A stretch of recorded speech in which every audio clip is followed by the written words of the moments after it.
Kinyu. Lidahnya sudah berubah warna. Hi good people, I am Deva and this is another episode of Partia Talks. Halo semua, welcome back di Partia Talks. Kali ini hostnya berbeda. Ada Deva di sini. Kalian bisa panggil aku Deva, Va, terserah.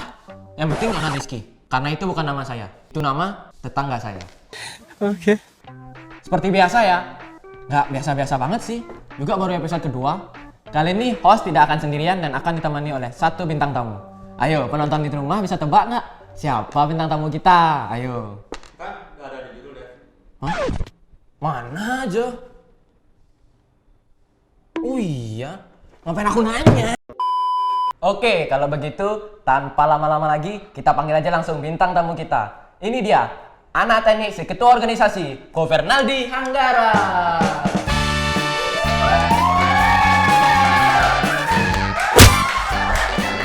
Halo Ko, apa kabar Ko? Halo, baik. Sehat ya? Sehat. Udah makan Ko? Belum sebenarnya ya. Belum makan, oke. Abis take aja kita makan Iya, kan? ini kan masih pagi, kita nggak makan gitu ya kan? Iya, okay. Iya, nggak biasa makan pagi. Oke, jadi sebenarnya gini Ko, kita ini kan ngobrol santai sebelum kita masuk ke segmen utamanya. Jadi dari tim kreatif udah nyiapin beberapa pertanyaan nih Ko. Langsung aja kita masuk ke pertanyaannya. Siap, Biar siap. Koko bisa makan juga. Kasihan Kokonya ntar kelaparan. Oke, pertanyaannya gimana rasanya menjadi orang ganteng, gimana rasanya menjadi orang keren, gimana rasanya menjadi orang ganteng dan keren? Tunggu dulu.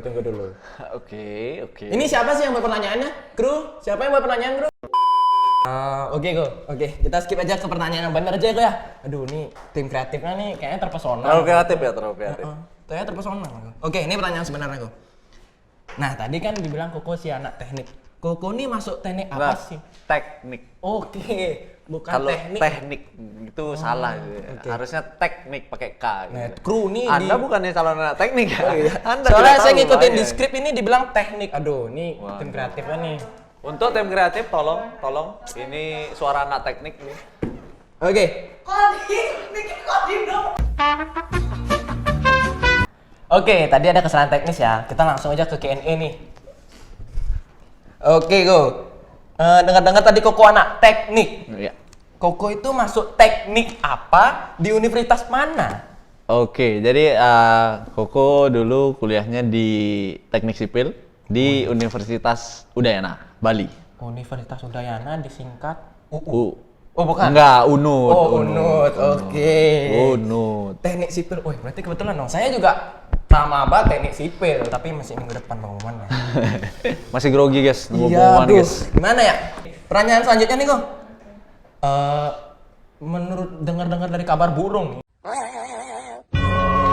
Wih, burungnya banyak nih punya burung nih. Burung merpati atau burung gagak? Banyak, ada falcon, ada banyak. Ada Oh iya, siap. burung merpati Deva nih ngasih tahu waktu kuliah dengar-dengar katanya Koko masuk lewat jalur SNPTN ya. Oh ya, betul dong. Wih, canggih betul jawabannya.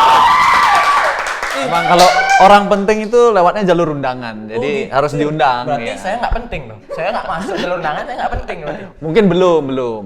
Nah, coba ceritain dong Ko, gimana sih caranya atau apa sih yang Koko pelajarin? Apa mungkin Koko les seminggu 7 kali di tempat les berbeda gitu kan? Siapa tahu banyak duit.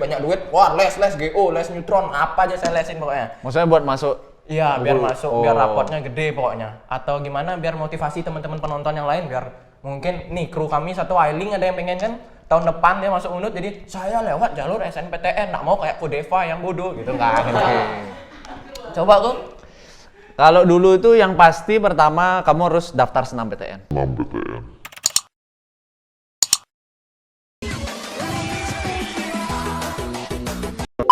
Karena kalau nggak daftar kamu nggak bisa dimasuk list ya. Yang penting daftar. Oke. Yang kedua ya tinggal berdoa aja. Semoga lulus ya. Nggak ada pilihan lain. Berarti bisa Deva kesimpulin pas Koko sudah selesai daftar tuh Koko sering ke Yara ya? Oh Berdoa, ya, tiap biar- minggu kita ke wihara, kita puja bakti. Berarti kita ngejilat dong itu istilahnya. Kok ngejilat? Iya, akan jilat karena baik kan biar kita Enggak juga. berdoa untuk mendapatkan jalur undangan gitu. Enggak, kan niatnya tetap berbuat baik gitu. Biar hasilnya juga baik gitu loh. Kembali ke niat berarti. Iya, ya? kembali ke Tuh, niat. dengan teman-teman kalau emang pengen lihat jalur undangan setiap hari ke Yara, jangan setiap minggu aja. Habis itu Datang kena masalah, dengerin Banting ngomong. Kalau tidak masalah jangan main HP aja. Nah, denger tuh. Oke. Oke. Pertanyaan selanjutnya nih, Go. Ko Aldi kan teknik sipil nih ya. Coba deskripsiin dong, apa aja sih yang Koko pelajarin di teknik sipil itu? Dan semisal nih, selesai Koko lulus dari teknik sipil tuh kerjanya kayak gimana sih? Oke, jadi teknik sipil kalau dulu sih awalnya sebenarnya aku masuk teknik sipil karena suka lihat itu loh gambar-gambar denah rumah itu kayaknya seru deh, ada plottingnya kamar di mana, ruang tamu di mana, naruh sofa di mana gitu. Nah kemudian akhirnya waktu itu pengennya masuk mungkin lebih relate ke arsitek ya, tapi waktu itu pikir kayaknya arsitek itu masuknya ke art ya, jadi art tuh mungkin nanti bisa dipelajari dengan sendirinya gitu loh. Nah, sedangkan teknik sipil itu kan hitungan teoritis gitu loh. Nah, jadi kayaknya lebih seru kalau kita bisa tahu hitungan teoritisnya. Nanti kalaupun kita bisa belajar sendiri tentang artnya, ya jadi kita dapat nilai dua-duanya gitu. Jadi makanya aku masuk teknik sipil. Nah, jadi teknik sipil itu kalau yang dipelajari ya mungkin masih banyak yang belum tahu ya antara bedanya arsitek sama sipil gitu ya. Jadi kalau arsitek itu ibaratnya dia yang buat desainnya, dia yang buat tampangnya, maunya kayak gimana. Jadi cantik enggaknya rumah itu atau bangunan itu tergantung si arsitek. Nah, si teknik sipil ini tugasnya dia yang membangun. Jadi dia buat strukturnya, dia juga memastikan supaya bangunannya itu bisa jadi dan bangunannya itu bisa berdiri kokoh gitu. Oke, teknik sipil membangun berarti teknik sipil tuh kulinya nggak?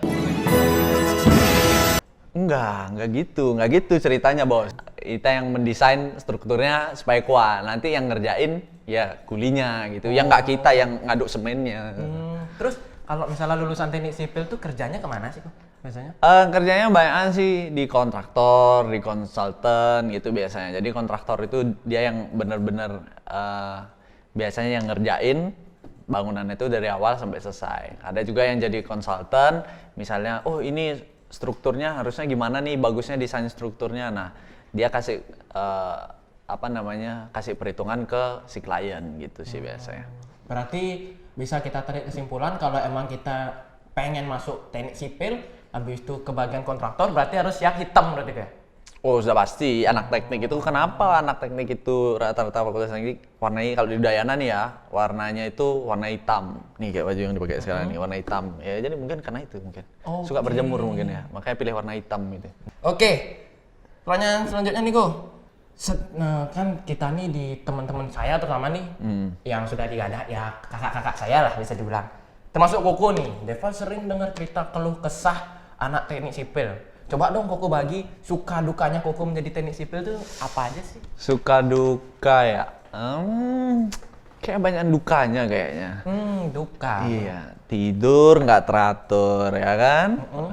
Stres cukup tinggi, tugas banyak ya kan? Dikejar-kejar tugas. Belum lagi ketemu dosennya yang rada-rada ya you know lah ya kayak gimana ya. Mungkin itu sih dukanya. Sama mungkin kurang teman-teman yang cantik-cantik juga, yang seger-seger. Iya. Oh, berarti pas zaman Di teknik itu jarang kan ada anak perempuan gitu. Jadi kurang pemandangan gitulah, makanya di Udayana sana gersang deh. Berarti Koko situasinya Koko jomblo sekarang ya? Bisa dibilang mungkin seperti itu. Gitu. Oke. Iya, yang nggak ada pacar, yang penting ada teman-teman ya kan. Nah, kayak kalian dan kalian. Nah, dengar-dengar nih waktu Koko masih menjadi mahasiswa teknik sipil, Koko menjabat sebagai ketua di sebuah organisasi. Nah, anjay. Ini yang keren nih guys. Bukan bayaran ya? Walaupun sedang menjadi mahasiswa yang setumpuk tugas DC setumpuk tugas, tapi masih bisa menjadi ketua sebuah organisasi nih. Coba kalau boleh tahu ketua organisasi apa sih, Go? Dulu Koko itu angkatan 2013 di kampus. Jadi masuknya tuh di tahun 2013. Koko masuk jurusan teknik sipil. Nah, kemudian pada saat itu Koko aktif juga di organisasi mahasiswa Buddhis di kampus, namanya FKMBU, Forum Keluarga Mahasiswa Buddhis Udayana. Nah, di situ juga sempat ikut organisasi pernah jabat jadi wakil ketua, pernah jadi sekretaris, pernah. Kemudian kalau yang jadi ketua itu di tahun 2015, Koko dipercaya sama teman-teman di Patria Denpasar untuk jadi ketua DPC Patria Denpasar untuk periode tahun 2015 sampai 2017. Itu yang pertama. Kemudian naiknya 2 periode, jadi 2017 sampai 2019 kembali menjabat jadi ketua DPC Patria Denpasar. Jadi total 4 tahun menjabatnya di DPC Patria Denpasar. Jadi yang waktu barengan sama kuliah itu menjabat sebagai ketua DPC Patria Denpasar. Wah, berarti saya ngomong sama sesepuh ketua DPC Patria Denpasar nih guys. Wah, merasa terhormat saya ini. Iya. Sama-sama sudah diundang. Nah, sekarang yang dia pengen tanya, tentu kan yang tadi kita bilang setumpuk tugas, banyak kali tugas pada saat Kuku menjadi mahasiswa. Benar. Gimana sih Kuku membagi waktu ketika Kuku menjadi ketua DPC Patria Denpasar yang notabene organisasi besar kan kita di wihara ini, dengan tugas-tugasnya Kuku di fakultasnya Kuku yang katanya banyak. Ya, kalau masalah waktu sih semua orang pasti bisa atur waktu ya. Jadi mereka pasti tahu lah. Kita juga pasti tahu prioritasnya yang mana dan kita harus tahu harus selesaikan mana. Karena setiap tugas itu kan pasti ada deadline-nya. Nah dari deadline itu kita ngatur juga gimana caranya supaya deadline itu bisa terpenuhi gitu. Jadi ya di wihara kan rata-rata juga mungkin waktunya pas. Kalau di kampus kan Senin sampai Jumat kuliahnya. Nah, sedangkan di wihara atau di Patria kan seringan kita kegiatan entah hari-hari libur lah biasanya, entah itu Minggu atau tanggal merah. Jadi masih lebih relatif gampang lah ngatur waktunya karena jadwalnya jarang sekali bertabrakan gitu. Jadi kalau misalnya kalau gitu menurut Koko jadi ketua itu adalah sebuah beban nggak?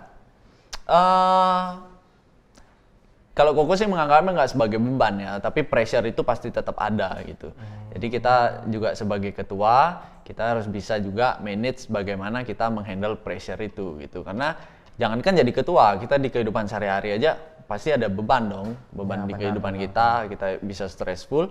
Ya kita gimana caranya supaya kita bisa mengendalikan atau kita bisa mengatasi pressure tersebut. Wah guys, jawabannya sangat bijaksana dari Bapak Fernaldi Anggara. Kan sudah terasa belum hawa-hawa wibawanya? Jelas dong, terpilih menjadi ketua DPC Patria Denpasar 2 periode. Ini terbukti dengan bijaksananya dia. Nah, dari tim kreatif kami nih sudah dapat research nih kok. Kita ketik di Google Fernaldi Anggara. Nah, keluar seperti ini. Ternyata Kualdi pernah mengalami kecelakaan hebat ya pada saat masa lalu ya. Masuk di internet ya? Iya, saya baru tahu masuk di internet itu. Fernaldi Anggara masuk ternyata. Setahu saya itu hanya masuk di database-nya BPBD itu setahu gitu saya. Ya? Oh berarti salah, berarti bukan Google ya? Oke, coba dong ceritain dong bagaimana sih itu bisa terjadi dan bagaimana apa yang membuat Koko mungkin seperti motivasi agar Koko bisa survive. Mungkin seperti pada saat itu Koko udah punya pacar, mungkin aku bosen di kasur aja, pacarku nggak bisa, pacarku jenguk terus, aku pengen keluar sama pacarku jadi aku cepat-cepat pemulihan. Nggak gitu sih sebenarnya. Atau Koko ngelihat, ih orang ini bisa lari, Koko pengen lari juga gitu. Atau Koko nonton drag race di Renon kan, wih seru drag race-nya nih, aku pengen ikut drag race gitu. Gimana sih Koko, coba ceritain motivasinya tuh? Ya jadi mungkin kalau cerita kecelakaan nih callback nih sebenarnya nih. Jadi dulu Koko pernah ngalamin kecelakaan tuh tahun 2015, tepatnya di tanggal 25 Juni. Jadi lagi bentar ya. Anniversary ya, anniversary. Wah, terus? Jadi 25 Juni 2015 itu sempat mengalami kecelakaan. Koko waktu itu naik motor dan waktu itu tabrakannya dengan truk waktu itu. Koko tabrakan dengan truk dan Koko selamat. Wah, ini. Kalau nggak selamat, ini siapa yang Anda lihat ini? Wah, karma baik guys, tuh kan. Pada saat setelah mendaftar SNPTN dia sering bicara, itulah karma baiknya. Makanya truk tuh nggak kecil loh, truk tuh gede, bukan truk mainan yang ditabrak, truk gede. Dia bisa selamat gimana terus? Bagaimana? Jadi waktu itu pas mau ke kampus naik motor, nah kemudian di satu tempat itu tabrakan sama truk. Nah pada saat itu Tabrakan masih sadar sih setelah tabrakan itu. Cuman pada saat itu ngerasa bahwa waktu jatuh itu kaki nggak bisa gerak gitu loh. Nah kemudian curiga, akhirnya setelah dibawa ke rumah sakit, ternyata kaki itu patah gitu. Jadi kakinya sampai patah. Patah iya. Jadi Patah gini? gini. Nggak patah tuh gini. Ya gimana lah, pokoknya patah lah. Pokoknya tulangnya patah. Oke, lanjut. Gimana terus? Jadi pada itu ya udah langsung pada saat itu dibawa ke rumah sakit, kemudian ambil tindakan sampai operasi, harus operasi. Jadi dioperasi. Jadi sekarang kaki ini isi pennya, jadi isi besinya, jadi dipegang sama besi gitu, kemudian dipegang sama baut-baut gitu. Udah kayak Iron Man. Berarti Koko nggak bisa lari dong? Kan besi berat. Bisa, kalau sekarang sih bisa. Besinya ringan. Besinya ringan. Teknologi sekarang tuh udah canggih, bahan-bahan yang dipakai juga udah bagus. Oh gitu. Iya. Berarti motivasi Koko sendiri, nah pada saat pemulihan, apalagi orang patah kaki itu kan pasti pemulihannya lama. Ya, betul. Ada nggak Koko punya motivasi tersendiri gitu, seperti yang tadi Deva sebutkan, mungkin seperti apa gitu motivasinya Koko, bisa Koko kasih tahu nggak? Kalau motivasi ya pasti biar bisa aktivitas kembali lah, ya kan, namanya anak muda pasti pengen keluar, pengen jalan-jalan, ya kan, pengen ketemu teman-teman. Waktu itu aja, waktu baru bisa apa ya, kayak belum bisa gini deh, belum boleh nginjek, masih pakai kursi roda. Waktu itu sudah minta ke bioskop sama papa mama. Jadi waktu itu ke bioskop sama papa sama teman-teman gitu. Jadi ke bioskopnya naik kursi roda. Iya, jadi anak ya. Itu pertama enak itu. Kalau kamu mau coba itu mau coba. Terus jadi parkirnya VIP waktu itu. Parkirnya di tempat disable waktu itu. Jadi Oke. Terus kalau Mantap. bioskop ada tangganya, diarak kayak ogoh-ogoh berarti Koko. iya digendong. Wah, jadi kayak raja ya. Iya. Tapi nggak seru sih kayak jadi patah. Ya iyalah, siapa yang mau patah tulang? Kalau disuruh lagi juga nggak mau sih. Terus gimana sih rasanya setelah Koko udah lama bisa jalan kembali? Apa Koko senang kira Koko jalan-jalan terus nggak mau tidur gitu? Enggak gitu juga. Ya kita aktivitas biasa. Syukurnya kata dokter emang setelah operasi ini ya memang bisa normal lagi. Ya olahraga normal, jalan normal, ya semua normal. Itu sih. Bersyukur guys. Itulah. Jadi berarti ada faktor karma baik di sana ya. Oh pastilah. Tuh guys, karma baik kecimbun banyak-banyak. Siapa tahu kecelakaan kan lebih pulang Waduh. habis nonton ini kan. Nggak Karma gitu, baik. nggak ada yang gitu tahu juga. kan. Ada yang tahu kan. Bukan ngedoain nih. Oke. Terakhir nih Ko, pertanyaan terakhir nih Ko. Bener nih terakhir. Nggak bercanda nih, pertanyaan juga agak serius nih. Ini tentang kehidupan Aqualdi lagi nih. Oke. Mohon maaf nih kalau tersinggung ya. Iya. Mohon maaf kalau tersinggung. Dengar-dengar nih dari tim kreatif kami, Koko punya hobi yang unik nih. Apa? Katanya Koko hobinya mompa ban sepeda ya? Mau apa? Siapa yang bilang? Ini dari tim kreatif kami nih, bener ya? Coba jelasin nih. Siapa bilang? Nggak tahu nih dari tim kreatif kami, soalnya kami punya tim kreatif nih keren Kok. Tanpa Koko sadarin tuh dia bisa masuk ke rumahnya Koko, Iya. masuk kamarnya Koko, ngeliat Iya. Koko ngapain gitu. Saya tahu kayaknya nih pertanyaan siapa ini. Saya ban tahu ini sepeda. pertanyaan. Berarti- Anda di rumah nanti hati-hati ya. Berarti ini tidak benar kayak? Enggak lah. Masa hobi mompa ban sepeda kan kurang berfaedah kayaknya ya. Terus berarti hobinya Koko memompa Tapi karena ngomong-ngomong, keluarga aku punya toko sepeda. Jadi yang sepedanya rusak bisa perbaiki di Tunas. Oke, segitu dulu guys ya Q&A-nya bareng Ko Fernal di Hanggara. Nah, kalau Q&A aja kan pasti bosen guys ya. Sekarang kita langsung masuk aja ke challenge. Nah, menurut kabar burung yang beredar nih lagi kok, saya banyak punya Iya, burung nih. iya, siap, Burung saya siap, mengatakan seperti ini. Konon katanya, wah ini unik untuk kalian nih. Bahkan semua kru di sini bahkan tidak tahu. Konon katanya Koaldi ini cenderung tidak peka ya. Iya kah? Wah, mungkin ini alasannya Koko jomblo sampai saat ini mungkin ya. Oh, bisa jadi, bisa jadi. Nah, untuk membuktikan hal tersebut, kali ini kita bakal tes kepekaannya Koaldi nih. Nah, kepekaan itu katanya bisa dites paling kecil dengan rasa. Jadi kita akan menetes kepekaan lidahnya Koaldi oke. dengan challenge What is my What is in my mouth challenge.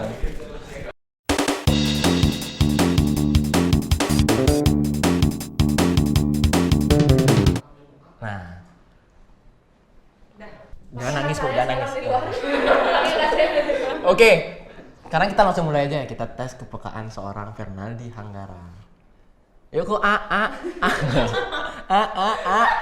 ngeng ngeng a buka yang lebar dong kok, buka yang lebar. Oh, kurang lebar ya? Iya, buka yang lebar, nak nyampe nih mulutnya. Oke, ini silakan. Jangan dijawab dulu. Sabar. Resapi, tarik nafas, resapi. Sudah? Yang pertama itu apa? Kecap manis kayaknya. Gimana, Kru? Benar?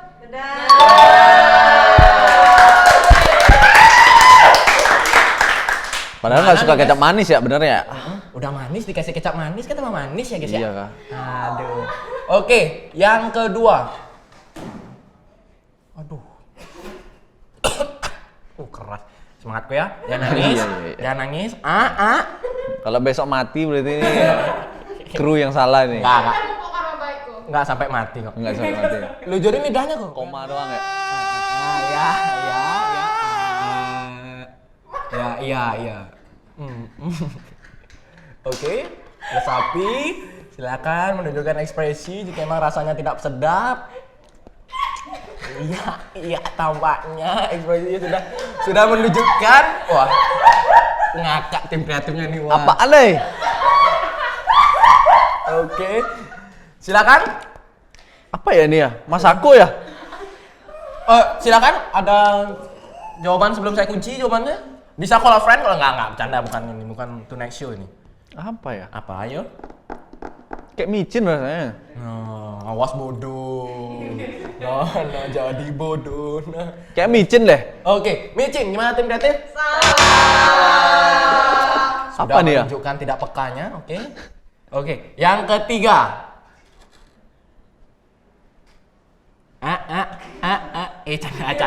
Canda. Kau ya, hati-hati kau ya.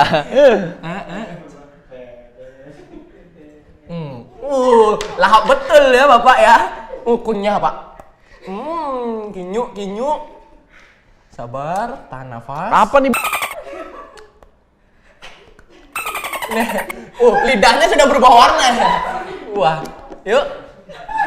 Silakan Kak. Dijawab kok apa ini kok? Apa nih, kopi? Gimana guys? Guys, boleh minum dulu nggak guys? Pencinta kopi emang tidak bisa dibohongi guys ya. Mak, minta air mak. Mati rasa. Kan ini ntar kopi, gula campur sini tambah air ya, aduknya di perut ya. Silakan, banyak nih namanya. Nih, taruh di sini. Sini aja. Saya pegang aja. Oke. Next. Ih, pahit bener bah. Jajan selanjutnya. Naik kereta api, tut.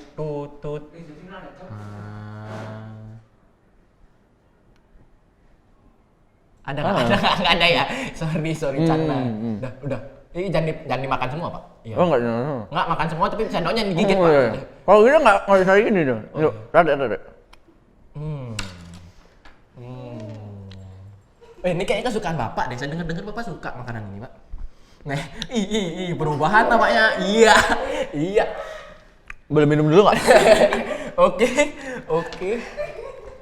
Baru berapa benar, guys? Baru dua ya. Kayaknya yang ini salah, Pak. Nggak benar nih kayaknya makanan favorit. Tenang. Arigatou gozaimasu. Iya. Dan makanannya adalah Wasabi nih. Iya. Mana banyak lagi makannya, Pak? Oke. Next. Masih ada berapa sih?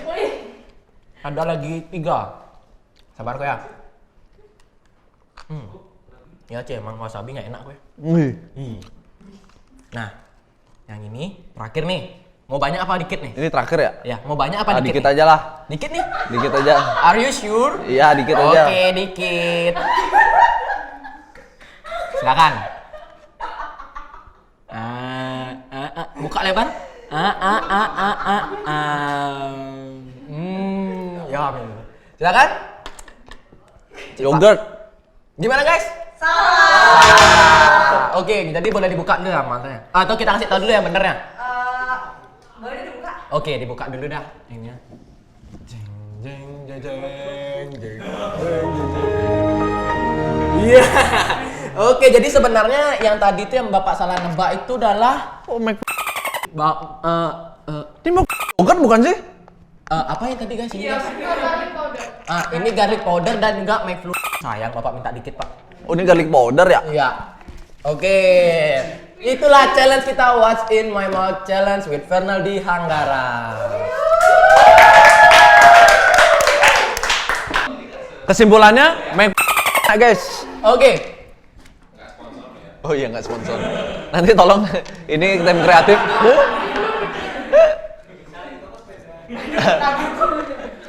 Oke, jadi kesimpulannya dari challenge ini, yang tadi kita bilang ke Fernaldi Hanggara tidak peka, ya 50-50 ya, bener 3, salah 2, 3 kurang 2, 1, nggak ada hubungannya. Oke, jadi kita bisa kesimpulan bahwa Waldi ini peka orangnya. Jadi yang cewek-cewek merasa jomblo, silakan kontak @balizone95. Nggak gitu rumusnya. Nggak gitu ya?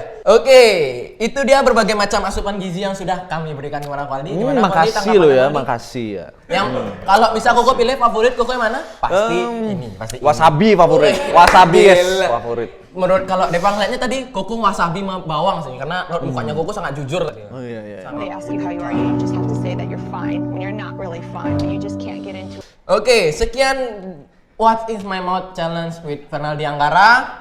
Dan thank you banget Ko udah mau Deva Jaili. Thank you juga ya. Maafin Deva Ko, jangan Deva di-kick dari Iya. DPC Patra Denpasar Ko. Oke good people, itu dia episode 2 dari Partia Talks kali ini.